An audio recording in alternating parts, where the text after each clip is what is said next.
ស្វែងយល់ពីមូលហេតុអ្វីសក្តាពេលដែលបៃឌីធ្លាប់មានបញ្ហាគាត់ចេញមុខ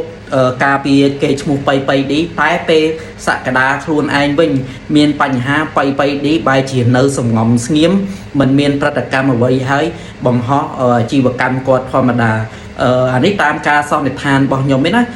ទី1គឺអាចជាពួកគាត់ឆ្លោះគ្នាមុនពេលដែលសក្តាមានបញ្ហាក៏ប៉ុន្តែខ្ញុំគិតថា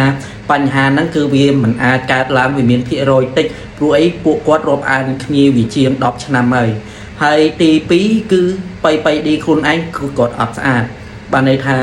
កាលមុនដែលសក្តាចេញមកការពារគាត់ហ្នឹងគឺសក្តាហ្នឹងគាត់នៅស្អាតគាត់មានប្រវត្តិស្អាតអញ្ចឹងណាហើយនៅមួយបៃឌីគឺកាលហ្នឹងគាត់មានចំណុចដែលថាអាចសក្តាជួយបានក៏ប៉ុន្តែពេលដែលសក្តាមានបញ្ហានេះគឺ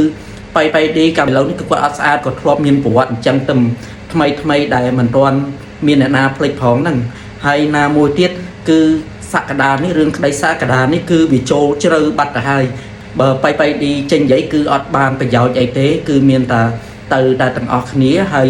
នឹងហើយអញ្ចឹងក៏បៃឌីគាត់សម្រេចចិត្តថាគាត់មិនចេញនិយាយអ្វីគឺគាត់នៅតែប្រកបមុខរបរជីវកម្មរបស់គាត់ព្រោះអីយើងដឹងហើយថា